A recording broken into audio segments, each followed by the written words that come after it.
A very beautiful morning to everyone. Our today's topic is capital account. Current account we already have done. Now this is the time of capital account. As you all know, this is the second component of BOP. First component we have done. So capital account is that account of BOP which records all such transactions in which only ownership changed. Goods do not cross the border. अब मैं आपको बहुत simple language में समझाती हूँ, बहुत simple language में, क्योंकि बुक का रीड करना इट्स वेरी सिंपल बट उसको समझना it's complicated. So capital account वो अकाउंट होता है जिस अकाउंट में जो भी ट्रांजेक्शन्स होती हैं, जैसे करंट अकाउंट में आपने देखा goods and services and transverse, तो कैपिटल अकाउंट में जो भी आप एंट्री करेंगे वो एंट्री उन चीज़ों की होगी, वो आइटम्स इसमें काउंट किए जाएंगे जो आइटम बॉर्डर क्रॉस नहीं कर सकते. Goods do not cross the border. This is very important line. Please highlight this line. This is not given in books even. So आप इसको हाईलाइट कर लेंगे. इसमें जो गुड्स हैं वो बॉर्डर को क्रॉस नहीं करती हैं, सिर्फ ऑनरशिप चेंज होती है. ऑनरशिप चेंज होने का मीनिंग क्या होता है यहाँ पे? इसका मीनिंग होता है लाइक आपने अमेरिका में एक लैंड परचेज की, तो आप लैंड को उठा के आप अपनी कंट्री में तो लेके नहीं आ सकते. लैंड वहीं की वहीं रहेगी, सिर्फ पेपर्स पे ना ऑनर का नेम चेंज हो जाएगा.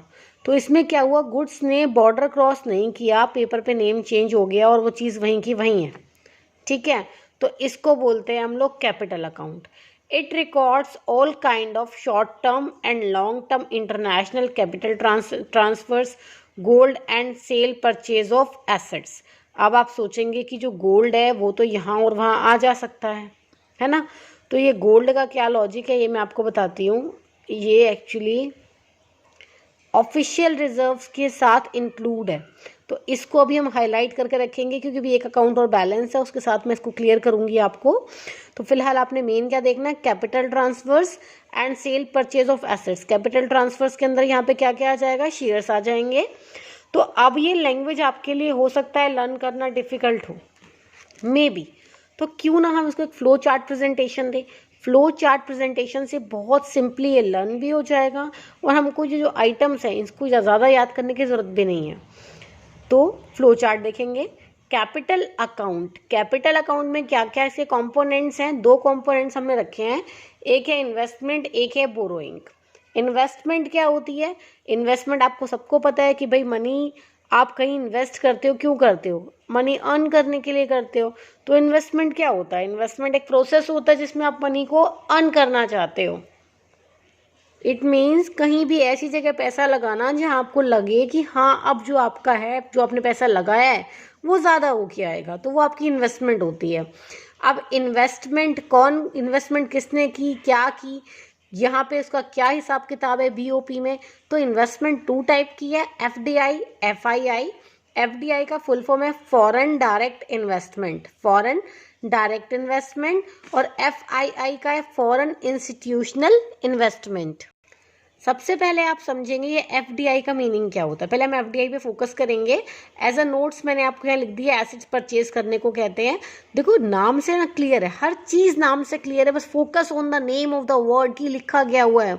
FDI foreign direct investment.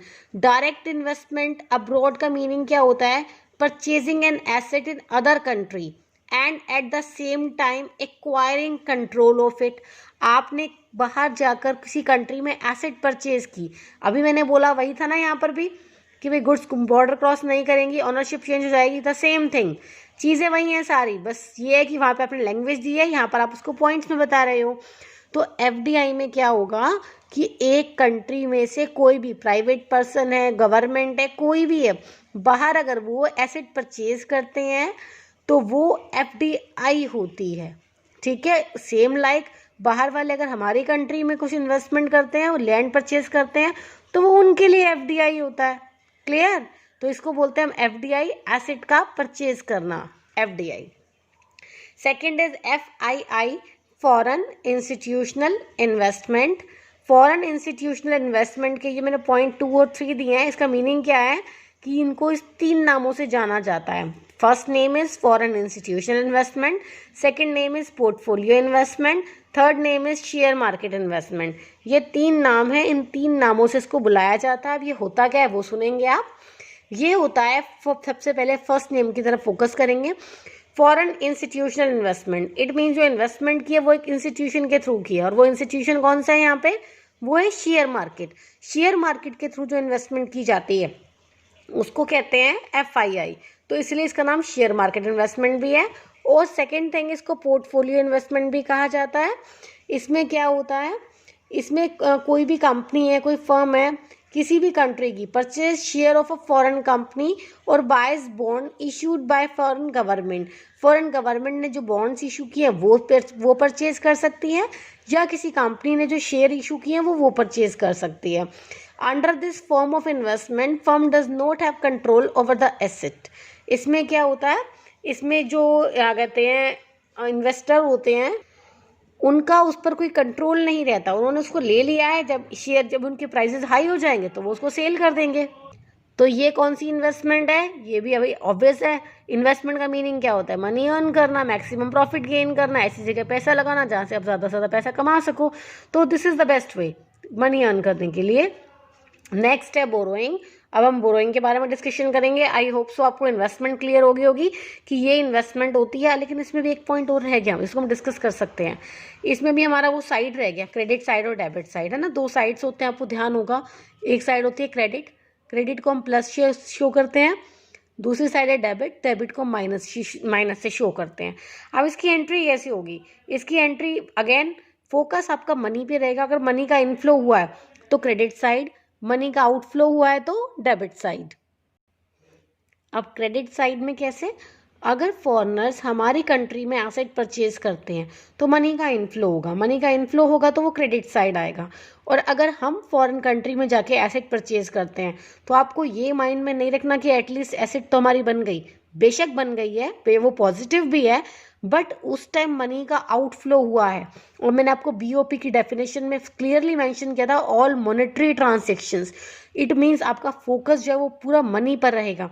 तो यहाँ पे अगर आप एसेट परचेज करते हो तो वो डेबिट साइड जाएगा। एसेट आपने परचेज की है, क्योंकि आपके एसेट परचेज करने से क्या हुआ है, मनी का आउटफ्लो हुआ है। तो इसको आप 3 to 4 मार्क में कैसे लिखेंगे। सपोज आपके पास ये क्वेश्चन आता है कि भाई इंडियंस ने बाहर कोई लैंड परचेज की है, then where it will be recorded in BOP। Your answer will be, it will be recorded as this is FDI, foreign direct investment, this is investment, so it will be recorded in capital account, debit side, because of the outflow of currency, outflow of money। Clear हो गया credit और debit side में। Okay, next है हमारा borrowing. Borrowing भी 2 type की होती है, एक होती है एक्सटर्नल असिस्टेंस बोरोइंग, एक होती है एक्सटर्नल कमर्शियल बोरोइंग। इनके भी नेम से क्लियर, अगर आप नेम पर थोड़ा सा फोकस करेंगे तो नेम से ही सारी चीज़ें क्लियर हो जाती हैं। एक्सटर्नल, एक्सटर्नल का मतलब बाहर से, it means rest of the world, कि फॉरेन कंट्रीज के साथ आपके यहाँ पे ट्रांजैक्शन चल रही है। इंटरनल ट्रेड के साथ इसका कोई रिलेशन नहीं है, इंटरनल बोरोइंग के साथ कोई रिलेशन नहीं है। असिस्टेंस का मीनिंग क्या होता है, असिस्टेंस मतलब हेल्प। तो ये एक्सटर्नल असिस्टेंस बोरोइंग है, हेल्प के पर्पज से, एक हेल्पिंग। अब जैसे एक कंट्री में कहीं फ्लड आ गई, तो फ्लड आने पर जब एक कंट्री दूसरी कंट्री से बोरो करती है, या एक कंट्री अपनी मर्जी से दूसरी कंट्री को बोलती है कि हाँ भाई आप ले सकते हो यहाँ से पैसे, तो ये बोरोइंग जो उन्होंने की है उसका मेन पर्पस क्या था, असिस्टेंस, कि भाई हमें ज़रूरत है, हमारी कंट्री में ये प्रॉब्लम है। तो एक्सटर्नल असिस्टेंस बोरोइंग ये होती है जो कि फ्लड वगैरह के केस में ली जाती है। क्लियर। दूसरी है एक्सटर्नल कमर्शियल बोरोइंग। कमर्शियल है, अब नाम से ही पता लग रहा है कमर्शियल है, कमर्शियल मतलब कॉमर्स, ऑफ कॉमर्स मतलब बिजनेस।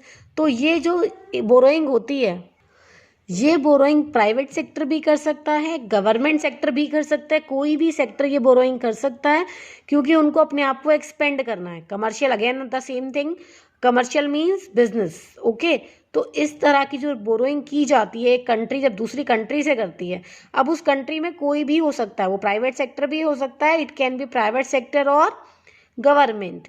तो ये जो बोरोइंग होती है इसमें रेट ऑफ इंटरेस्ट उनको पे करना होता है। अब रेट ऑफ इंटरेस्ट तो पे करेंगे ही ना, बोरोइंग की है तो रेट ऑफ इंटरेस्ट तो पे करना होगा और हाई रेट ऑफ इंटरेस्ट पे करना होता है। क्लियर? तो ये हमारा था बोरोइंग।